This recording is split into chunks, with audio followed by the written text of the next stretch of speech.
mesti ingin saya ketengahkan ialah isu Yaman. Yaman.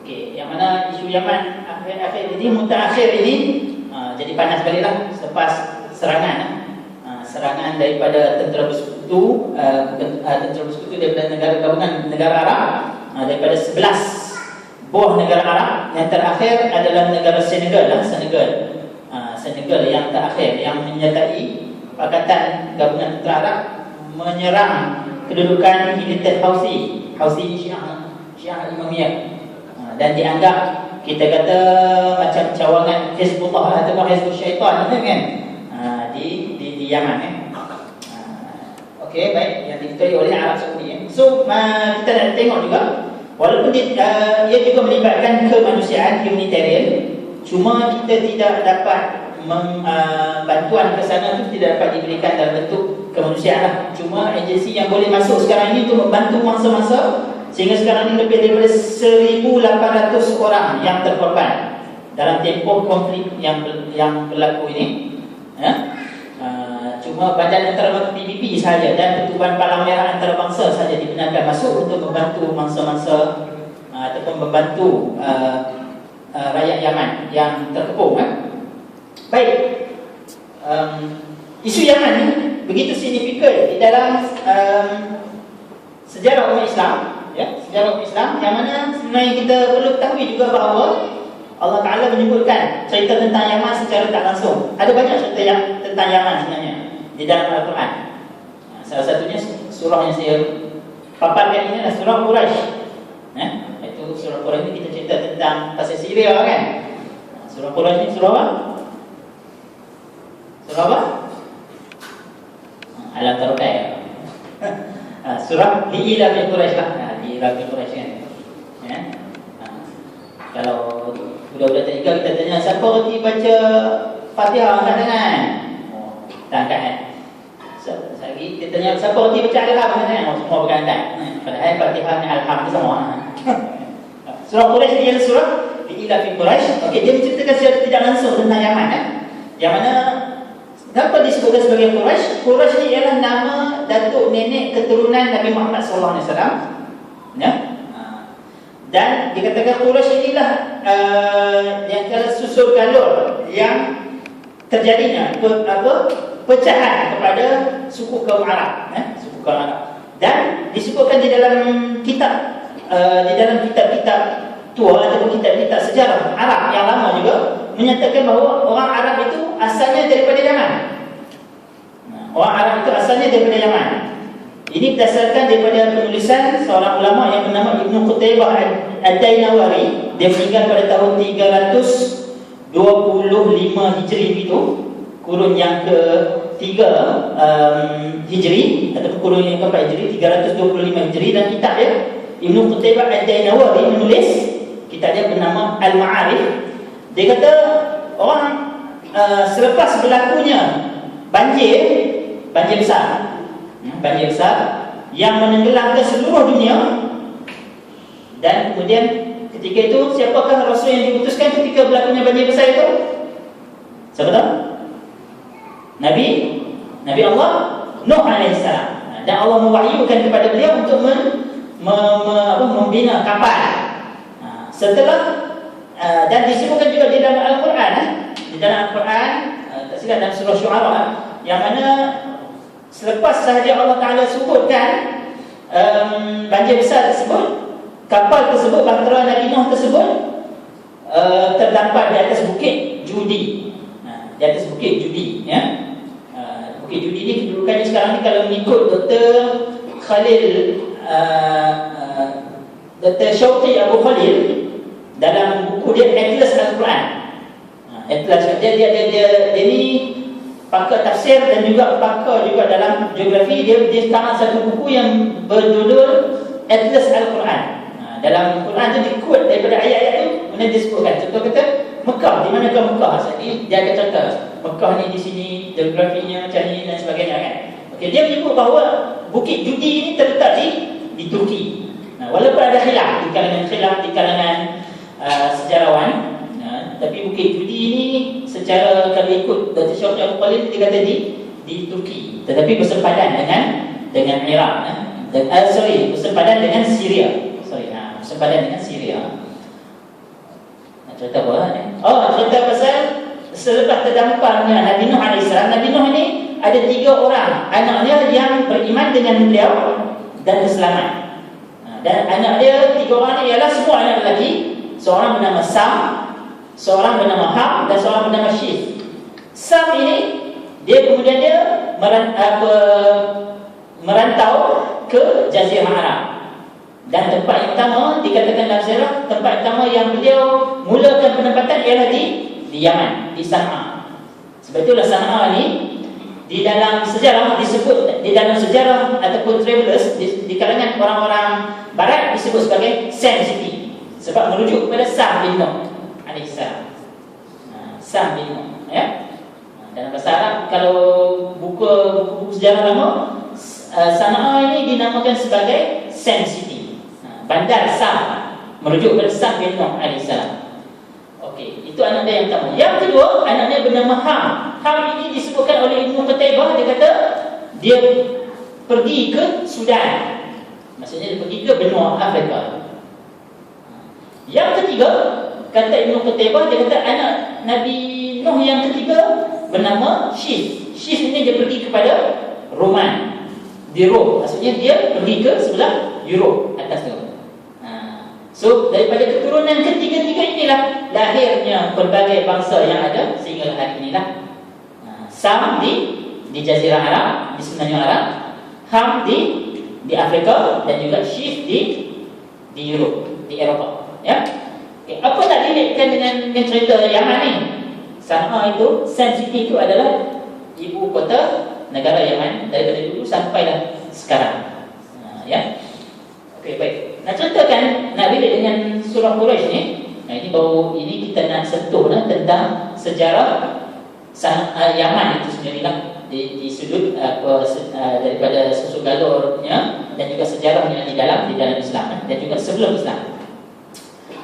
Orang Arab Quraisy ni dia biasanya mereka ini menetap di Mekah, dan kemudian kebiasaan musim panas mereka akan pergi ke mana? Ke Syam, ke Damsyik. Sebab itu Nabi Muhammad SAW dia beberapa kali first kali pergi dengan Abu Talib, dan kemudian sampailah baginda besar beberapa kali, banyak kali lah Nabi juga turut berdagang ke pasar itu, mana pasar yang Nabi berniaga itu masih lagi ada sampai hari ini di dalam kota Damsyik. Satu kawasan yang dipanggil sebagai Busra. Saya pernah pergi semasa misi ke Syria, saya sempat singgah yang dikatakan kota Busra itu, yang kata market lama tu, di situlah yang dikatakan tempat Nabi berdagang. Pasar itu bernama sebagai Busra. Busra ni di dalam kota Damsyik itu sendirilah. Dan itu semasa musim panas. Semasa musim sejuk mereka pergi ke mana? Mereka turun ke bawah, iaitulah menuju ke Yaman. Dan itulah cerita peredaran ataupun kita kata lingkaran jalan perdagangan, susul galur perdagangan masyarakat Quraisy pada ketika itu sebelum Islam, dan sampailah zaman Risalah. Ini adalah geografi Yaman, Yaman, dan background tentang Yaman dari segi geografinya ataupun geopolitiknya. Lokasinya terletak di selatan semenanjung Arab, di antara Arab Saudi di bahagian utara dan Oman di bahagian timur. Dan kalau kita tengok di bahagian barat dia menghadap ke Laut Merah, dan menghadap juga ke benua Afrika. Kita nampak tu Eritrea, Djibouti, Somalia bawah tu. Dan di bahagian bawah tu ialah menghadap ke Laut Gulf of Aden, Laut Aden, dan juga Lautan Hindi lah. Okey, baik. Sistem politiknya adalah sistem republik, bukan monarki. Dan sebelum daripada Yaman dijajah dan Yaman bergabung, Yaman pernah diperintah oleh raja-raja, yang mana disebutkan juga di dalam sejarah raja-raja purba Yaman ini dikenali sebagai Tupac. Sebenarnya kita tahu Tupac ni adalah gelaran bagi raja di Yaman. Seperti mana kita tahu, kalau raja-raja di Mesir dikenali sebagai apa? Sebagai Fir'aun, kan? Fir'aun itu adalah gelaran, bukan nama individu, bukan nama orang. Macam kita lah kan, raja kita dipanggil apa? Sultan, kan? Tapi kalau raja-raja di Mesir dikenali sebagai Fir'aun. Kalau raja-raja di Yaman dikenali sebagai Tubba. Kalau raja-raja di Iskandaria, di Alexandria, dipanggil sebagai Maputis. Kalau raja-raja di Roman dikenali sebagai apa? Kaisar ataupun Caesar. Dan atau raja-raja di Habsyah dikenali sebagai Najashi. Najashi itu ialah nama gelaran, bukan nama individu tu. Kalau raja-raja di Parsi dikenali sebagai Kisra dan begitu seterusnya. Ya, okey, baik. Wilayahnya mereka Yaman ini ada 21 wilayah dan luasannya 527,968 km persegi. Etniknya mostly adalah Arab, Afro-Arab. Afro ni maksudnya mix antara Afrika dengan Arab, sebab Yaman ini memang berkembang dengan benua Afrika, so dia memang mix lah. Sebab tu orang Hadramaut tu dia lebih kurang, dia punya size pun lebih kurang macam kita je. Orang Yaman ni mostly lebih kurang size macam kita je. Dan perlu kita ingat bahawa Islam masuk ke tanah Melayu ni adalah juga melalui pedagang-pedagang daripada Yaman, daripada Hadramaut. Dan orang Hadramaut ni mostly, Hadramaut ni ialah nama sebuah tu, dalam ni kan. Ini adalah wilayah yang paling besar dalam Yaman. Hadramaut ni adalah governorin ataupun wilayah yang paling besar dalam Yaman, tapi mestinya adalah padang pasir lah. Nak tengok kebun kurma ke orang belah utara sini lah. Pasal ini mesti dia memang padang pasir. Ya. Okey. Dan orang Hadramaut ni lebih kurang, dia punya size dia lebih kurang macam kita. Kalau kita pergi ke Hadramaut tu, dia pakai baju lebih kurang macam baju Melayu kita pakai lah. Baju Pukit 3 tu, dia pakai kain dekat, pakai kepiak. Orang tengok memang nampak macam Melayu kan. Sebab dia banyak mix, banyak mix. Dan keturunan Yaman di Malaysia pun ramai yang Said kan, Al-Habsyi lah, apa lagi. Mereka ni banyak menjelajah, jadi suka untuk merantau. Dan banyak juga negara-negara yang mereka masuk ni Islam tersebar di situ. Salah satunya ialah juga di India. Dan juga di Bangladesh. Dan dikatakan juga kaum Rohingya tu masuk Islam tu kerana pedagang daripada Yaman. Orang Rohingya itu sendiri, sebelum mereka masuk Islam menjadi masyarakat Muslim, Islam masuk juga melalui daripada pedagang daripada Yaman, daripada Hadramaut. Sampai daripada situ mereka masuk pula ke tanah Melayu dan seterusnya, dan juga di Indonesia. Okey. Okey, alright. Okey, bahasa rasmi ialah bahasa Arab, bahasa Arab. Agama mereka Muslim 99%. Tapi ada mengatakan anggaran lah kan, 65% adalah Sunni dan 35% Syiah. Tetapi Syiah di sini, Syiah yang pelbagai lah. Dan majoriti penduduk yang mengenai pemahaman Syiah ni adalah Syiah Zaidiyah. Syiah Zaidiyah ni ialah Syiah yang pada dari segi akidah mereka tidak mengkafirkan sahabat. Sebab itulah Dr. Yusuf Khattabi kata Syiah Zaidiyah ni adalah yang lebih rapat kepada ahli sunnah kan? Sebab mereka ini tidak mengkafirkan sahabat. Kalau itu, maksudnya pahaman mereka ini mirip macam ahli sunnah. Cuma Syiah ini dia mengiktiraf Zaidi ini adalah sebahagian daripada mereka punya thoughts lah, mereka punya pahaman. Okey. Orang Yahudi pun ada. Siapa kenal Abdullah bin Sabah? Tak kenal? Abdullah bin Sabah ni di segi sejarahnya ialah dialah yang mengasaskan fahaman Syiah. Dan Abdullah bin Sabah ni adalah Yahudi, asalnya Yahudi yang asalnya daripada San'a, Yaman. Dan kita sekarang ni kalau kita pergi ke Yaman, kita masih jumpa lagi komuniti, tapi minoriti betul-betul lah, yang minoriti Yahudi yang masih ada lagi. Tapi maksudnya orang dia tu dah tak ada lah, dah dinyahkan dah. Dan paling cuma maksudnya kampung asal mereka tu masih kita boleh lihat dari sejarahnya, kesan. Maksudnya sejak daripada zaman Abdullah bin Sabah lagi. Okey? Bahai Kristian ni maksudnya di bahagian selatan ni lah, orang-orang daripada tinggalan-tinggalan British ya. Kebanyakannya pelarian atau expatriate. Okey, populasinya ialah sehingga 2014 lebih kurang 26 juta lebih. Dan ekonominya ialah petroleum. Dia ada petroleum, tapi mostly petroleum dia adalah di kawasan darat, di padang pasir sebenarnya.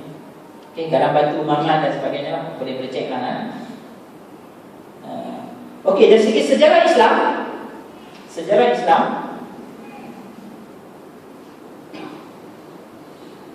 ada pelbagai sejarah daripada Al-Quran dan hadis menceritakan tentang Yaman. So, kerajaan Sabah ni, siapa pemerintah dia? Kita boleh baca dalam surah Sabah kan. Pemerintahnya ialah Balqis. Dan Balqis ini asalnya daripada Yaman. Daripada Yaman. Okey, satu tempat yang sekarang ni bernama Ma'rib, yang padanya terdapat empangan Ma'rib yang dipecahkan oleh Allah Ta'ala sebab mereka kufur kan. Pada zaman Balqis ini mereka ini menyembah matahari. Kemudian sampailah cerita bom Uhud tu yang diputuskan oleh Nabi Sulaiman AS kan. Dia kata kemudian bom Uhud ni satu hari dia melaporkan kepada Nabi Sulaiman. Nabi Sulaiman waktu itu berada di mana? Di Palestin. Di Palestin. Okey. Kemudian bom Uhud ni dicerita, aku jumpa satu kaum ni yang sembah matahari dan kerajaan ni adalah seorang perempuan. Kemudian Nabi Sulaiman pun hantar surat, mula dengan Bismillahirrahmanirrahim. Sebab itulah orang yang pertama menggunakan kalimat Bismillahirrahmanirrahim ialah siapa? Nabi Sulaiman AS. Jadi ini diceritakan di dalam Quran sebenarnya. Boleh buat teka-teki ni kan. Siapakah orang pertama yang menggunakan kalimah Bismillahirrahmanirrahim? Nabi Sulaiman AS. Dan surat itu ditulis dimulakan dengan Bismillahirrahmanirrahim. Wahai kaum yang menyembah matahari ni, aku menyeru kepada kamu supaya beriman kepada Tuhan yang satu. Dia bagi kat buah tu sampaikan kepada Balqis. Sampailah diceritakan, direkaskan cerita sampailah Balqis ini beriman dan seluruh kaumnya pun beriman kepada Allah Ta'ala. Cuma cerita empangan Ma'rib ni berlaku selepas beberapa ketika selepas keturunan Balqis ini yang asalnya Islam, kemudian mereka ini mula kufur kepada Allah Ta'ala. Lalu Allah Ta'ala, mereka ini ada satu empangan yang sangat besar, satu-satunya empangan yang dibina di tengah-tengah semenanjung Arab yang sekelilingnya adalah padang pasir kan. Tapi oleh kerana mereka ini kufur kepada Allah Ta'ala, disebutkan oleh sejarah Allah Ta'ala hantar tikus saja untuk orang kata great kan, gigit empangan tu, bina empangan tu sampai empangan tu pecah dan menenggelamkan seluruh tanah Arab pada waktu itu. Sailul Arim ni maksudnya banjir besar. Allah Ta'ala hantar tentera dia tikus saja supaya merobek binaan empangan tu sampailah empangan itu pecah dan membanjiri tanah Arab pada ketika itu. Dan itu berlaku di Yaman. Dan satu lagi cerita tentang ada teka-teki juga di sini. Siapakah orang pertama yang menyarungkan Kaabah dengan kiswah, dengan kelambu? Asalnya Kaabah ni dia dibuat daripada binaan hanya semata-mata daripada struktur batu saja, tanpa ada kelambu yang macam kita nampak pada hari ni kan. Hari ni kelambu tu lagi moden lah kan. Tapi maksudnya orang yang pertama sekali yang menyarungkan kelambu pada Kaabah itu ialah seorang raja daripada Yaman yang dipanggil Tubak tadi. Ini pun ada cerita juga. Orang yang pertama sekali boleh buat juga teka-teki kan. Buat teka-teki lagi gas ke apa kan. Okey. Siapakah orang pertama yang menyarungkan kelambu pada Kaabah? Raja Yaman, Tubak tadi. Kenapa? Kerana dia bermimpi dia menyarungkan kelambu pada Kaabah. So dia kirimkan kelambu itu kepada utusan dia dengan kain yang dibuat daripada sutra daripada Yaman. Sutra daripada Yaman, lalu dihantar ke Mekah untuk disarungkan di Kaabah. Okey. Kemudian masuk kepada zaman Nabi Muhammad SAW ataupun diambang kerasulan Nabi Muhammad SAW. Siapakah yang meruntuhkan Kaabah? Yang berhajat untuk meruntuhkan Kaabah? Siapa? Ketika ambang kelahiran Nabi Muhammad, tentera bergajah kan? Siapakah ketua tentera bergajah tersebut? Abraham. Abraham ini ialah nama seorang wakil daripada Najasyi. Najasyi ini ialah gelaran kepada raja di Habsyah, di Ethiopia. Tetapi oleh kerana Yaman pada ketika itu di bawah jajahan Ethiopia, maka dihantar wakil ataupun gubernur untuk mentadbir Yaman pada ketika itu. Nama gubernur tersebut adalah Abraham. Bukan Abraham Lincoln lah, jangan silap lah kan. Siapakah nama tentera bergajah? Abraham Lincoln. Silap kan, Abraham kan. Lawak je lah, takkan tak tahu kan. Okey, baik. Diceritakan bahawa saya tak tahu mana tadi dah. Bobby. Tentera bergajah, sorry. Tentera bergajah ini juga turut Allah Ta'ala nakalkan. Allah Ta'ala ceritakan di dalam surah Al-Fil, surah Al-Tarokai, surah Al-Tarokai. Dan dari mana datangnya tentera bergajah ini? Daripada Yaman. Daripada Yaman. Kerana apa? Kerana semasa zaman diceritakan surah Quraisy tadi, orang pedagang-pedagang Arab ni sentiasa sama ada pergi ke Damsyik, ke Syria ataupun datang ke Yaman. Tetapi selepas daripada Kaabah itu dibina dan mula masyhur, orang ramai datang ke Yaman. Orang mula datang berdagang ke Mekah. So kuranglah sikit dia punya income kan. Bila dengar saja apa pada waktu itu, dan Abraham pun dia ada juga cuba, dan dia juga bukan cuba, memang membina sebuah struktur juga sama macam Kaabah itu, supaya dengan ikut dia buat struktur tu, maka orang akan tarik orang untuk datang ke Yaman. Tapi orang tak main pun, orang tetap juga pergi ke Mekah. Sebab apa? Orang buat haji dan sebagainya kan.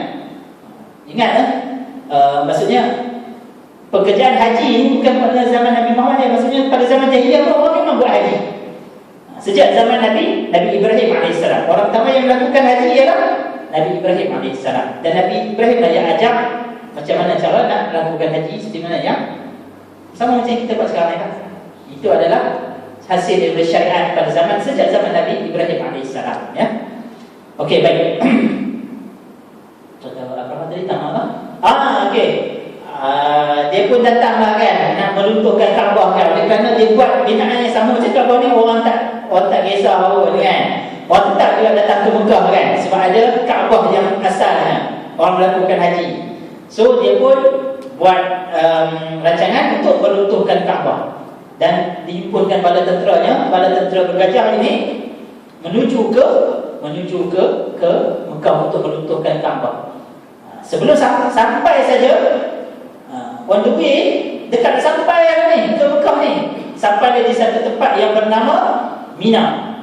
Tahu kan Mina? Orang yang pernah buat haji atau umrah dia tahu lah Mina tu kat mana? Tempat kita mana? Tempat melentang Jamrah Ula, Jamrah Wusta, dan juga Jamrah Aqabah kan? Okey, baik.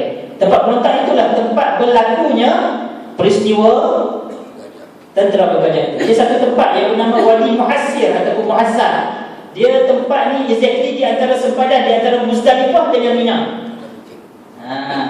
Wadi Muhassar. Wadi Muhassar ataupun Wadi Muhassir. Wadi ni maksudnya macam satu tali ayak lah, stream ya. Satu lembah kan. Di antara sempadan Muzdalifah dengan Mina. In between tu. Maka sampai di situ, ketika itu Abu Talib datuk kepada Nabi Muhammad SAW. Beliau inilah yang memegang amanah kunci Kaabah itu sendiri ya. Kunci Kaabah itu sendiri. Dia buat berunding kan. Dengan Abraham ni, janganlah masuk kan. Aku sanggup bagi apa saja, kecuali jangan runtuhkan Kaabah. Sebab ini Kaabah ni adalah Baitullah kan. Tapi Abraham ni tetap juga nak serang, nak meruntuhkan Kaabah. Maka ketika itulah Allah Ta'ala hantarlah burung ababil dan menghancurkan tentera bergajah itu. Faja'alahum ka'asfin ma'kul. Maka dihancurkan mereka ni sehancur-hancurnya seperti mana? Ka'asfin ma'kul, seperti mana daun-daun dimakan ulat. Kan maksudnya memang mati tu dengan keadaan batu daripada neraka dia hancurkan tentera bergajah itu. Cuma nak bilik cerita Abraha ini datang daripada Yaman. Okey. Dan zaman Rasulullah sehingga ke zaman sahabat dan tabi'in. Tak masuk lagi konflik ni kan. Tapi tak apa, kita ini just sebagai pemanas tempat dulu kan.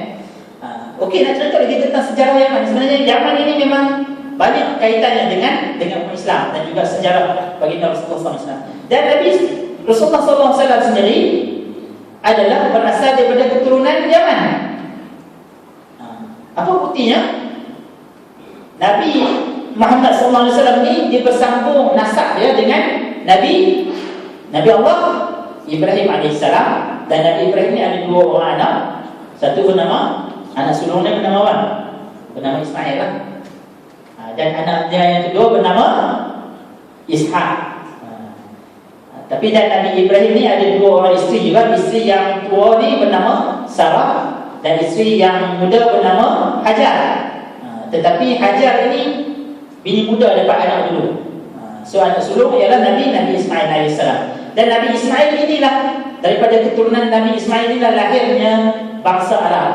Keturunan titisan dalam Arab itu sampai kepada keturunan Rasulullah SAW. Dan daripada keturunan Nabi Ishaq itulah lahirnya keturunan Bani Israel. Bani Israel ya. Sebab tu Nabi Ishaq ni keturunan dia pun ramai juga yang Nabi-Nabi. Salah satunya Nabi Yaqub, Nabi Yusuf dan seterusnya lah. Daripada suku kaum Bani Israel. Tapi dia, orang Arab ni asalnya daripada sebelah keturunan Nabi Ismail AS. Sebab itulah Nabi Ibrahim ini, bapa kepada dua-dua Nabi ini, Nabi Ismail dan juga Nabi Ishaq ini disebut sebagai Abul Anbiya, bapa kepada Nabi-Nabi. Sebab apa? Daripada keturunan Nabi Ibrahim lahirnya ramai Rasul dan juga Nabi-Nabi kan? Apa kaitannya dengan Yaman tadi? Keturunan Rasulullah SAW ni, apabila Nabi Ismail diletakkan, dihantar oleh Nabi Ibrahim AS yang asalnya daripada Palestin, daripada satu tempat yang bernama Al-Khalil. Al-Khalil ni gelaran kepada Nabi Ibrahim AS, Khalilullah. Sebab tu ada satu tempat di Palestin, nama tempat tu Al-Khalil.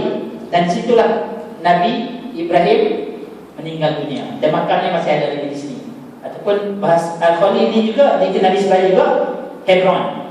Kalau kita cari dalam kamus, tak jumpa Al-Khalil ni kan. Tapi kalau baca kamus Arab adalah Al-Khalil, nama sebuah tempat di Palestin, atau nama moden dia Hebron. Apabila Nabi Ismail AS ini diletakkan oleh Nabi Ibrahim daripada Palestin dan juga ibunya Hajar di Mekah, maka daripada situlah, daripada dua-dua orang inilah lahirnya bandar Mekah itu sendirilah. Sebab penghuni Mekah yang pertama ini ialah Hajar dan juga Nabi Ismail. Ketika Allah Ta'ala terbitkan, pancarkan daripada tanah Telaga Zamzam itu, maka ada suku kaum, ada satu kabilah Arab daripada Yaman. Nampak saja di situ, mereka nampak, tengah-tengah padang pasir ada telaga air kan. Bagus ni kalau buat perkampungan di sini, sebab sumber air ada kan, tengah-tengah padang pasir. Lalu hiduplah, membiaklah suku kaum kabilah Yaman itu di situ. Dan akhirnya Nabi Ismail berkahwin dengan ketua kabilah, dengan anak ketua, bukan ketua kabilah, dengan anak ketua kabilah lah. Daripada keturunan Ismail itulah lahirnya keturunan Nabi Muhammad SAW. So secara tak langsung Nabi Muhammad juga mempunyai susul galur daripada Yaman. Ya. Dan banyaklah pada zaman sahabat, ada banyak lagi sahabat yang asal daripada Yaman. Salah seorangnya ialah Abu Musa Al-Asy'ari. Dan yang paling terkenal, sahabat yang paling terkenal lahir daripada Yaman ialah Abu Hurairah radhiyallahu anhu. Sahabat yang paling banyak meriwayatkan hadis, lebih daripada 7,000 hadis yang dimuatkan di dalam kitab-kitab hadis sahih. Ya. Nama sebenar Abu Hurairah ialah Abdul Rahman bin Sakhar. Abu Hurairah itu dia punya gelaran dia. Tapi nama sebenarnya ialah Abdul Rahman bin Sakhar. Dan ada seorang lagi individu yang sangat terkenal. Dia ini hidup pada zaman Rasulullah SAW tetapi tidak pernah bertemu dengan Rasulullah SAW, maka tidak boleh dipanggil sahabat lah. Sebab sahabat ni, apa maksud sahabat? Manusia yang beriman dengan baginda Rasulullah SAW dan berjumpa dengan Rasulullah SAW dan meninggal dunia pun, wafat pun dalam keadaan beriman dengan Allah, dengan Rasul. Itu dipanggil sahabat. Tapi ada seorang individu yang asal daripada Yaman yang Nabi sebut nama dia, yang pernah hidup zaman Nabi tapi dia tak pernah berjumpa dengan Nabi. Sampailah Nabi dekat nak wafat, Nabi pesan kepada sahabat, kalau kamu bertemu dengan seorang lelaki ini bernama Uwais Al-Qarni ataupun Uwais Al-Qarni, maka mintalah doa dari dia. Mesti doa. Memang doa ini adalah doa yang makbul, kan? So sahabat ni pun heran, kan? Salah satu sahabat yang teringin sangat nak jumpa dengan Uwais Al-Qarni ialah Sayyidina Umar Al-Khattab. Selepas Nabi meninggal, Nabi wafat, tak apa, panjang sikit, ni cerita just kongsi. Tapi ada kaitan dengan Yaman. Dia takut isu Yaman. Kalau macam konflik-konflik tu boleh baca dalam sohbah, ni tak ada dalam sohbah, dalam Facebook pun tak ada, tapi just perkongsian. Kerana tadi Uwais Al-Qarni. Uwais Al-Qarni ni memang disebutkan ialah lelaki yang tidak dikenali di atas muka bumi, tetapi dikenali oleh di langit. Maksudnya para malaikat dan juga Allah Ta'ala sendiri pun mengiktiraf tentang solehnya lelaki ini yang bernama Uwais Al-Qarni. Sampai Nabi pun suruh sahabat-sahabat ni minta doa daripada Uwais Al-Qarni, sebab doa dia ni sangat makbul. Sahabat pun heran, apa yang biasa sangat Mamat ni, kan? Apa yang biasa sangat lelaki ni, Uwais Al-Qarni ni? Sebab sampai Nabi pun wasiat kepada kami supaya minta doa daripada lelaki ni. Dan saya ingatkan semula, Uwais Al-Qarni ni dia hidup pada zaman Nabi dan beriman, tetapi dia tidak pernah berjumpa dengan Nabi. So tidak boleh dinamakan sahabat, cuma dia boleh dikatakan sebagai tabi'in. Tabi'in, ya. So tunggulah Sayyidina Umar ni, kan? Mungkin dan dikatakan Sayyidina Umar ni juga, dia kata dapat info bahawa melalui perisikan, ya, dia kata Uwais Al-Qarni ni dia kata dia akan datang berhaji, tolong jaga unta dan juga kuda jemaah haji yang datang dari Yaman. So dia pun tunggu, bulan tak timbul-timbul, kan? Akhirnya Allah Ta'ala takdirkan dia sempat berjumpa dengan seorang lelaki, dengan seorang jemaah haji daripada Yaman ni. Dia kata, kamu kenal tak seorang lelaki nama begini, kan? Nama dia Uwais Al-Qarni. Kemudian jemaah haji daripada Yaman ni pun beritahu, oh, kamu pergi tengok kandang kuda tu, kamu tengok lelaki ni. Jadi dia cerita lah, dia describe lah tubuh badan lelaki ni macam ni dan sebagainya. So Nabi pun Sayyidina Umar ni pun pergi pada dia, tengok ada seorang lelaki yang sedang jaga kuda dan juga binatang ternakan lah, daripada jemaah haji Yaman ni. So dia pun tanya, adakah kamu Uwais Al-Qarni? Ya. Kemudian dia pun seronok lah, kan? Pasal wasiat Nabi tu dia boleh jumpa lah, kan? So dia pun minta doa daripada lelaki ni, kan? Cuma saya lupa lah, disebutkan dalam kitab sejarah apakah keistimewaan sampai Nabi sendiri pun iktiraf tentang Uwais Al-Qarni ni. So just nak ceritakan, ini adalah beberapa cerita tentang berkaitan dengan Yaman sejak daripada zaman sebelum Islam, zaman pra-Islam dan juga pasca selepas Islam, dan juga pasca kerasulan Nabi Muhammad SAW. Dan ada banyak hadis, ya. Ni hadis yang saya datangkan ni adalah satu saja hadis yang disebutkan dalam memang saya mengaji hadis ni. Hadis yang disebutkan dalam Sahih Muslim. Nabi kata, telah datang ahli Yaman, mereka adalah orang yang selembut lembut hati dan selembut lembut sifat. Orang Yaman ni kalau kita tengok, dia punya daripada dulu sampai sekarang lebih kurang macam panggil Melayu jugalah, dia lembut, cakap pun slow, dia tak ni, kan? Dia punya fizikal dia pun lebih kurang macam kita, ya. Kan? Dan Islam masuk ke Yaman tanpa peperangan. Itu adalah sejarah yang paling penting lah. Kalau tempat lain nak masuk Islam saja mesti kena berperang, kan? Akan ada pertumpahan darah. Tetapi Islam masuk ke Yaman tanpa ada pertumpahan darah. Tapi ada juga yang teruk daripada Yaman pun ada juga. Salah satunya tadi lah Abdullah bin Sabah tadi yang mengasaskan Yahudi, yang mengasaskan Syiah. Satu lagi yang teruk juga daripada Yaman ni, asal juga daripada Yaman, ialah Musailamah Al-Kazzab, nabi palsu. Lepas Nabi wafat dia isytiharkan dia sebagai nabi kan. Itu pun daripada Yaman. Itu yang tak elok lah kan. Daripada Yaman. Okey.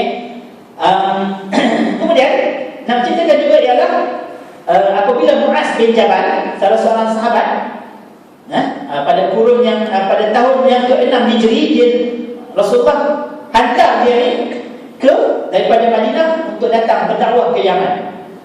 Berdakwah ke Yaman. So Nabi pun tanya kan, okey wahai Muaz, kamu datang ke Yaman, pergilah kamu ke Yaman, aku tugaskan kau untuk berdakwah, ajak orang Yaman yang masuk Islam dan kutip zakat daripada mereka.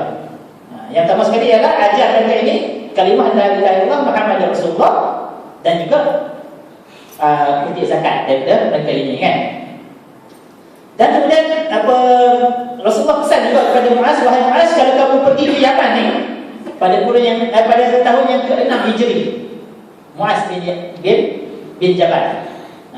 Dia kata kalau kamu pergi ke Yaman, kamu ajarkanlah kepada orang Yaman ni Quran dan juga hadis.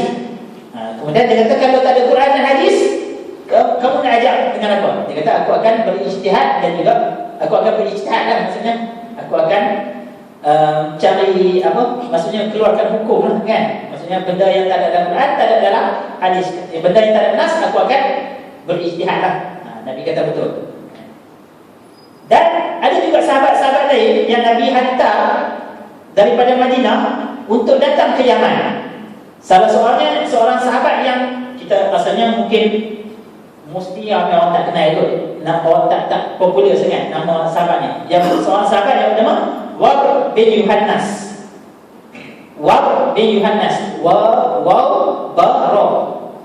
bin Yuhannas. Apa pesan Nabi? Dia juga dihantar daripada Madinah ke San'a. Nabi pesan pada tahun yang ke-6 Hijri, Nabi kata, wahai Wab, kamu datang ke San'a, kamu bina sebuah masjid di San'a, yang mana masjid ini kiblatnya kamu tengok sebuah gunung yang ada di San'a, yang bernama gunung itu Jabal Dhil. Waktu tu mana ada kompas ke, mana ada satelit ke nak buat ni kan. Itu menunjukkan salah satu daripada mukjizat bagi Rasulullah SAW. Nabi tak pernah datang ke Yaman, macam mana Nabi tahu kata okey nak buat ni masjid ni, kiblat dia biar menghadap ke gunung ni kan. Betul dia gunung ni kan. Itu salah satu menunjukkan bahawa wahyu yang Allah Ta'ala berikan kepada baginda Rasulullah SAW. Macam kita kalau tak pernah pergi satu tempat tu, kita tak boleh buat pandai-pandai buat tadi, apa Nabi lah, aku bukan Nabi kan, letong dia lah kan. Tapi ini bukan letong kan, ini adalah wahyu. Dan memang apabila Wab bin Yuhannas ni sampai di sana, dia membuatlah satu masjid, dan masjid itu masih kekal sehingga hari ini. Siapa yang pergi ke Yaman sekarang ni, dari jangan pergi lah, tengah perang kan, isu besar kan. Kalau siapa yang pergi ke sana ada kesempatan untuk ke Yaman, masjid yang dibina oleh Wab bin Yuhannas itu masih ada kekal di sini sampai ke hari ini. Satu masjid yang dipanggil sebagai Jami' Kabir, masjid Grand Mosque lah, Grand Mosque. Jami' Kabir ni Grand Mosque lah. Masih ada sampai hari ini. Dan pada waktu hari ini, pada zaman moden ini, para ahli geografi nak menceritakan tentang mukjizat Rasul ni. Nabi tak pernah datang ke Yaman, tapi macam mana Nabi tahu tentang koordinat tu sama dengan Jabal itu? Dan apabila dicek balik melalui Google Earth, bila tengok diukur daripada mihrab Masjid Kabir ni bersetentang betul dengan Jabal Din, dan daripada Jabal Din tu bersetentang betul-betul dengan Kaabah. Masya Allah. Ini salah satu menunjukkan bahawa wahyu yang Nabi dapat. Bukan Nabi saja-saja ni. Sebenarnya Nabi tak pernah datang ke Yaman. Nabi hantar sahabat lah datang. Tapi macam mana Nabi boleh tahu exactly? Dan itulah menunjukkan kebenaran wahyu itu sendiri. Ya. Kamu tadi okey. Hadis ni tak ada juga hadis ni kan. 10 setengah boleh. Sudah tu kan hari ini kat the climate. Saya terpaksa pendekkan ceramah malam ni pasal saya ada esok kami ada ni demonstrasi menyerahkan memorandum kepada kedutaan Mesir pasal kes ni jatuh hukum mati kepada Mursi kan. So esok kita ada penyerahan memorandum. So saya adalah AJK logistik kan. So ada meeting malam ni. Saya minta lah, sebelum pukul 9 saya cuba ni kan lah tamatkan the whole story tentang Yaman. Tapi jangan takut, slide ni saya kongsikan dalam ni. Itu pandai-pandai lah nak ni sebarkan. Okey, baik, cerita tentang hadis ni. Tak sampai lagi konflik ni macam mana. Okey, apa kita cerita tentang Yaman. Dari segi hadis ini, Rasulullah SAW ketika berada di Tabuk kan. Tabuk ni satu peperangan yang Nabi sertai pada tahun yang ke-8 Hijri. Nabi berada di Tabuk, Nabi ceritakan tentang Yaman. Nabi ceritakan tentang Yaman, cerita pasal orang Yaman kan. Telah datang ahli Yaman. Sebab dia di kalangan tentera yang bersama Nabi pada ketika itu ada orang Yaman. Dan Nabi ceritakan tentang Yaman. Nabi kata orang Yaman ini hati mereka ni lembut dan mereka ini sopan santun perangai mereka ni. Iman itu di Yaman. Kenapa Nabi sebut iman itu di Yaman? Sebab Islam masuk ke Yaman tanpa tumpah darah. Jadi mudah beriman. Dan hikmah juga di Yaman. Hikmah ni adalah kebijaksanaan ataupun ilmu orang Yaman sendiri Nabi mengiktiraf.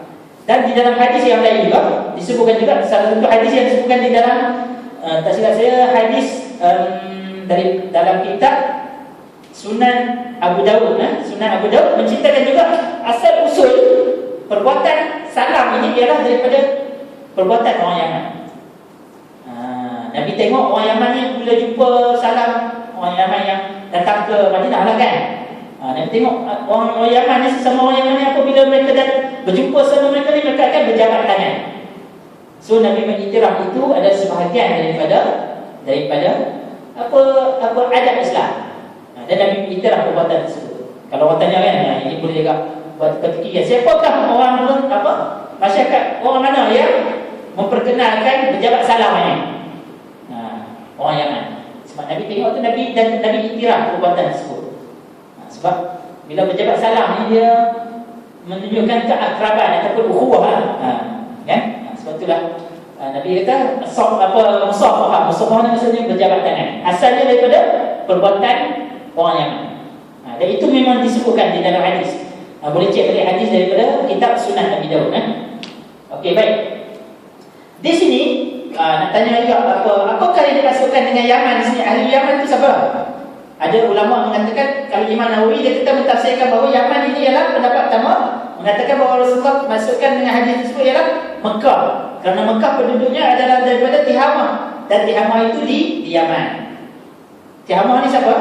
Yang kabilah yang masa zaman Nabi Ismail tadi. Mereka itu datang daripada Tihamah. Tihamah sekarang ni kedudukan dia ialah border di antara Saudi dengan Yaman. Sebab tu Nabi masukkan di sini Yaman itu ialah Mekah. Ada pendapat kata macam tu. Sebab kata orang Mekah pun asal daripada Yaman juga.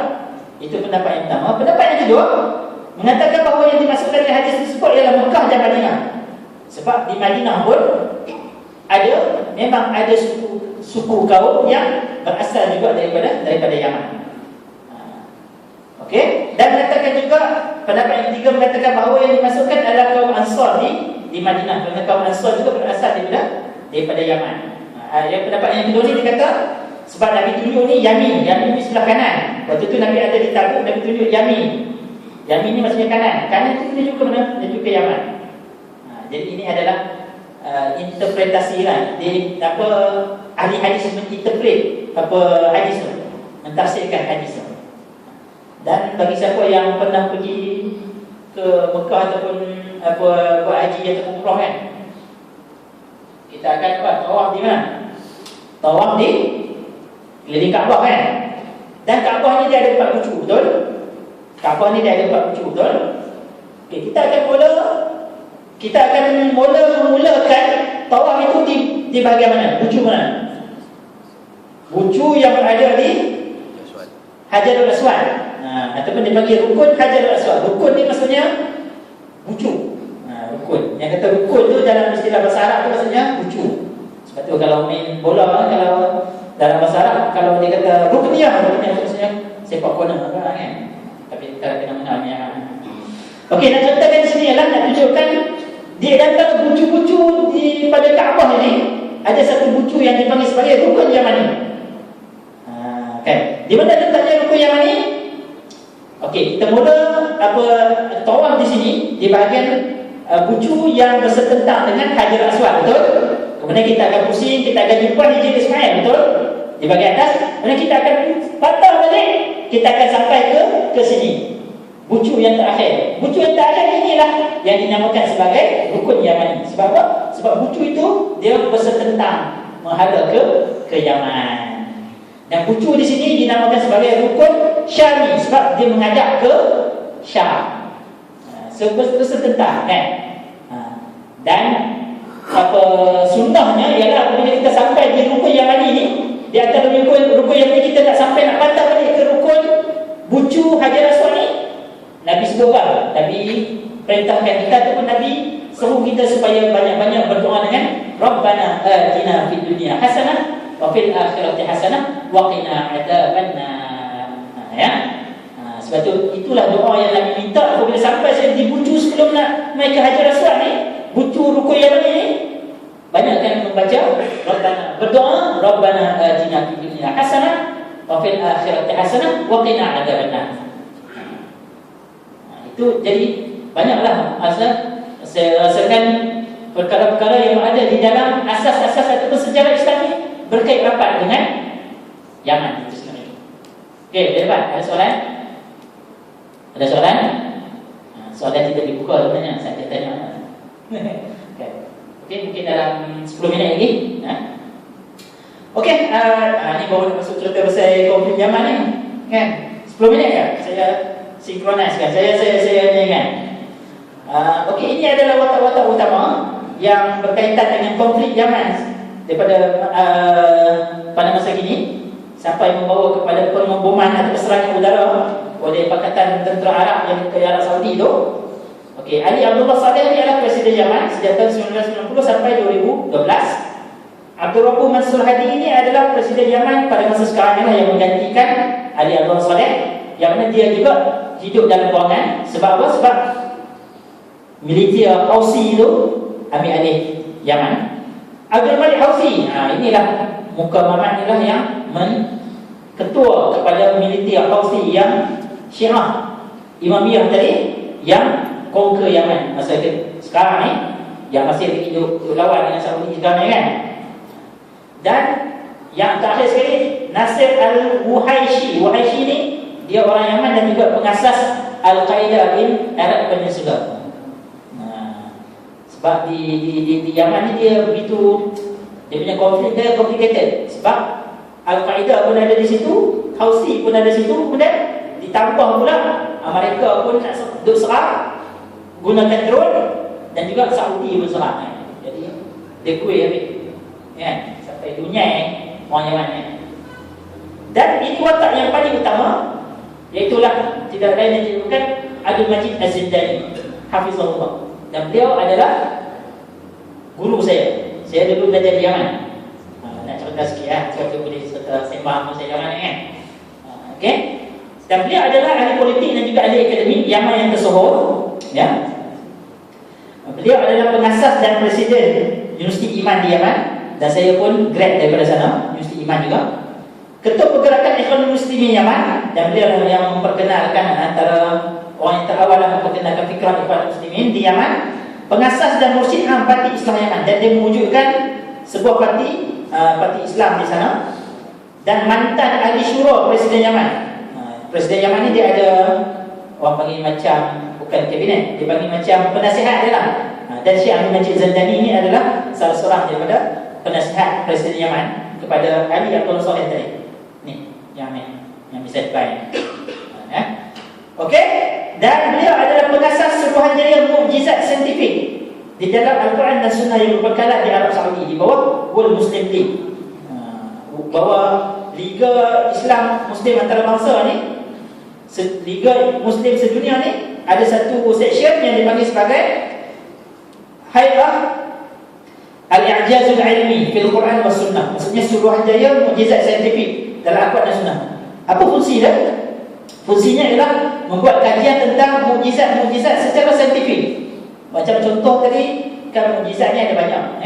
Mukjizatnya ada banyak. Salah satunya ialah kajian yang ditemui oleh Syekh Abdul Majid Zandani ialah kenapa apabila lalat jatuh ke dalam air kena selang salah satu daripada sayap. Kalau jatuh satu kan, kena selang satu lagi. Sebab apa? Sebab pada satu sayap ada nyakit, dan kalau kita selang satu lagi ada penawar. Siapa yang jumpa? Syekh Abdul Majid Zandani. Dari segi sainsnya, sebab dia adalah graduate dari farmasi daripada Universiti Kaihara. So dia tahulah kan. Dan salah satu juga mukjizat yang beliau temui dan berjaya dibuktikan secara saintifik ialah yang cerita kiblat tadi. Kiblat daripada Jabaluddin yang dibina oleh Waqf bin Yohanas tadi pada tahun yang ke-6 Hijri tadi. Dan beliau lah yang melakukan kajian tersebut, dan memang sejajar dengan teknologi moden lah, ya. Okey, baik, ini antara beberapa kotak utama yang berkait rapat dengan konflik dan juga sejarah yang moden sekarang ni lah. Okey. Sebenarnya saya pun malas nak ni, bukan malas tak cukup masa nak ni, bukan malas. Okey, baik. Saya contohkan sedikit lah. Saya nak describe secara ni saja. Sepintas lalu, konflik Yaman, era dan pasca penjajahan. Sebenarnya Yaman ini sebelum ada Yaman yang bersatu sekarang, dia ada Yaman Utara dan Yaman Selatan. Yaman Utara dan Yaman Selatan. Nak cerita tadi Yaman Utara dan Yaman Selatan. Okey, baik. Okey, dia ada Yaman Utara dan juga Yaman Selatan. Ini Yaman yang sudah pun bersatu, sudah bersatu. Okey, baik. Yaman Utara sebenarnya di bawah satu ketiga dulu berada di bawah Empire Osmaniyah. Sampailah British masuk di bahagian selatan dan British menjajah Yaman di bahagian selatan. Okey, dan kemudian Yaman Utara dan Yaman Selatan ni selepas keluarnya Osmaniyah, setelah Osmaniyah jatuh dan kemudian British pun keluar daripada Yaman, maka dua negara ini bersatu pada tahun 1990. Tetapi selepas 4 tahun lepas pada tu, tahun 94, dia ada satu gerakan yang nak pisahkan semula Yaman ni. Dan antara negara yang menyokongnya ialah Rusia dan juga Arab Saudi. Waktu tu yang menyokong supaya berpisah semula. Sebab nak apa? Dia nak hegemoni politik dia, Rusia. Tapi akhirnya tak berjaya. Maka negara Yaman ni terus lagi bersatu sampai hari ini. Dan kemudian yang dikatakan Houthi ni, militan Houthi Syiah ni, sebenarnya Houthi ni dia punya kedudukannya ialah di sebelah utara, berdekatan dengan Saudi Arabia. Sebab itulah apabila Houthi ni berjaya menakluk San'a, berjaya menawan Yaman, maka Arab Saudi pun dia jadi macam takut Houthi ni dia akan masuk ke sebelah Saudi. Sebab itu Saudi cepat-cepat hantar tentera nak mengalahkan gerila Houthi pun tadi. Sampai sekarang ni lah Okey, baik. Ini pasca Arab Spring, yang mana Yaman juga turut terlibat turut terkesan dengan Arab Spring yang berlaku pada tahun 2011. Dan Ali Abdullah Saleh tadi, yang presiden tadi ni, yang misal Dubai ni, selepas Arab Spring beliau juga dijatuhkan dan kemudian digantikan dengan Abdul Rahman Mansur Hadi ni. Arab Spring ini kita tahu bermula di Tunisia yang menyumbangkan rejim Zainal Abidin bin Ali dan berjaya menyumbangkan siapa? Di Mesir, Hosni Mubarak, sebab tu lepas tu ada Mursi dan sebagainya, dan lepas tu berjaya menyumbangkan juga rejim-rejim lain, cuma yang tak jatuh Syria saja daripada dulu sampai sekarang, masih lagi bertahan, dan lebih daripada 800 orang terkorban di dalam revolusi tersebut. Dan revolusi ini adalah dilakukan secara tanpa bersenjata. Maksudnya rakyat ini berdepan dengan tentera dan juga kerajaan, dalam keadaan rakyat tidak mempunyai senjata, tanpa senjata. Maksudnya tembak macam tu je, mati kata orang kata. Tapi rakyat masih lagi bersabar sampailah presiden terpaksa meletakkan jawatan. Sebab dia selepas dia pegang kuasa daripada tahun 90 tu, Yaman ini bertahun-tahun disenaraikan oleh PBB sebagai salah satu di antara 10 10 negara termiskin di dunia. Kadar pengangguran tinggi, inflasi pun tinggi. So rakyat dah mulai hilang sabar. So terpaksa Hadi Abdullah Saleh ini menetapkan jawatan ya. Okey, baik. Sampailah ini saya ringkaskan cerita sampai Ali Abdullah Saleh ini terpaksa diwujudkan kerajaan. Sementara lah yang dipimpin oleh Abdul Rahman Suhadi ini. Sampailah sekali Hausi ini mengambil kesempatan untuk menguasai San'a, ibu negara Yaman. Dan kemudian dalam masa yang sama juga kelompok Al-Qaeda juga cuba nak menguasai tempat-tempat strategik yang berada di Yaman. Dan itulah rakyat ini dia terperangkap di antara gabungan beberapa konflik ini. Ya. Dan akhirnya sampai sekarang ini, sebab itulah yang oleh kerana nak mengelakkan Hausi ini daripada menguasai ataupun masuk ke sebelah Arab Saudi, maka Arab Saudi pun bersama dengan sekutu-sekutunya melancarkan serangan ke atas kedudukan Hausi ya. Dan sehingga sekarang ini, sehingga hari ini disahkan 1,850 orang telah terkorban. Dan 28 Mei 2015 PBB menetapkan satu tarikh bagi nak memanggil semua orang yang bertelaga hadir di Yaman ini untuk duduk berbincang supaya diwujudkan perdamaian dan juga ceasefire, gencatan senjata. So kita tengoklah, kita tunggu 28 bulan dan kemudian bulan depan saya serta lagi. Boleh. Okey, baik. Saya katakan itu saja. Dan harapnya tidak ada soalan. Okey, baik. Dan slide ini boleh dikongsikan dan boleh disebar-sebarkan, tak ada masalah. Copyright not reserved, hak cipta tidak dilarang ya. Dan satu lagi, saya bukan menyeru, berkempen juga lah sama-sama kita hulurkan bantuan di dalam kita pun yang diedarkan oleh pihak surau ya. Bagi disalurkan bantuan tersebut melalui MyCare ya, kita akan membantu mangsa gempa bumi di Nepal dan juga membantu pelarian Rohingya insya-Allah ya. Saya nyatakan itu saja. Aku lupa oleh ada. Astaghfirullahaladzim wa lakum lisairil muslimina wal muslimat wal mu'minina wal mu'minat innahu huwal ghafurur rahim. Dan saya kempen juga esok insya-Allah akan ada demonstrasi bantahan yang diajarkan oleh gabungan NGO Islam, yang mana kita akan menyerahkan memorandum kepada kedutaan Mesir di Malaysia kerana di atas hukuman mati yang dijatuhkan ke atas Presiden Mesir yang sah, Dr. Muhammad Mursi ya, Bantahan Aman, yang dianjurkan oleh NGO dan dijemput semua sekalian untuk jika ada kelapangan tujuan sekalian. Kita akan solat Jumaat di Masjid di Palma Ampang dan kita akan bergerak daripada situ lah ya. Lebih kurang dalam 1 kilo jalan kaki ni. Okey. Saya tak kata saja. Assalamualaikum warahmatullahi wabarakatuh dan tutup dengan kafaratul majlis dan surat.